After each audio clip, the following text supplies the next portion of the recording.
আদায় না হবে ততক্ষণ পর্যন্ত আমাদের কর্মসূচি অব্যাহত থাকবে। সেন্ট মার্টিনে পর্যটকদের যাতায়াত ও অবস্থান সীমিত করার সরকারি সিদ্ধান্তের প্রতিবাদে কাফনের কাপড় পরে সড়ক অবরোধ করে বিক্ষোভ ও মানববন্ধন করেছেন দ্বীপের বাসিন্দারা।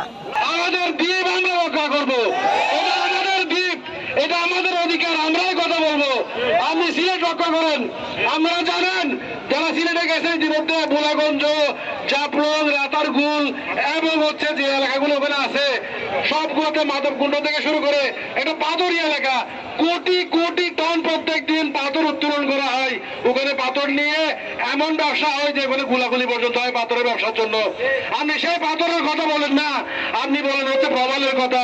আমরা কি প্রবাল চুরি করি? অথচ পর্যটন আসার আগে এখান থেকে প্রবাল পাথর উত্তোলন করা হতো, ঝিনুক এগুলো হচ্ছে উত্তোলন করা হতো। মানুষ সেসব বন্ধ করে দিয়ে বর্তমান পর্যটন নিয়ে চলতেছে। আপনার কি হিংসা হয়? আপনার কি হিংসা হয় না জন্য আছেন?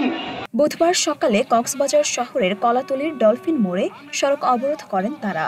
আন্দোলনকারীরা জানান, সেন্ট মার্টিনে পর্যটকদের যাতায়াত ও অবস্থান সীমিত করার সিদ্ধান্ত তাদেরকে মেরে ফেলার সমান। আপনি কেন আমাদের উপরে হচ্ছে আপনার সিদ্ধান্ত চাপিয়ে দিবেন? আমরা কি আপনার গোলাম নাকি আপনার দাস? বলেন। আপনি অবসিদ্ধান্ত দিতে পারেন না। আপনি আপনার গো সামলান, আপনি সিলেটকে রক্ষা করেন, সিলেটের পাথর রক্ষা করেন। আমাদের উপর হচ্ছে আপনারা অবসিদ্ধান্ত চাপিয়ে দিবেন না। সেন্ট মার্টিনে পর্যটক না গেলে এই দ্বীপ নিয়ে মায়ানমার পর্যন্ত ষড়যন্ত্র করবে, ভারত ষড়যন্ত্র করবে। এখানে আমাদের যাতায়াত খুবই দরকার। দেশের সার্বভৌমত্ব স্বাধীনতা রক্ষার জন্য সেন্ট মার্টিনে পর্যটন যাওয়া দরকার। তারা জানান, দ্বীপটির বাসিন্দাদের একমাত্র রোজগার পর্যটক মৌসুম। মাঠের অলরাউন্ডার আমি, আর ঘরের all rounder Tylox. Tylox toilet cleaner, clean মানেই টাইলক্স। আন্দোলনকারীরা সড়কে অবস্থান নেওয়ায় স্থবির হয়ে পড়েছে যান চলাচল। ভোগান্তিতে পড়েছেন কক্সবাজারে বেড়াতে আসা পর্যটকরা। মরিয়ম মিম, ঢাকা পোস্ট।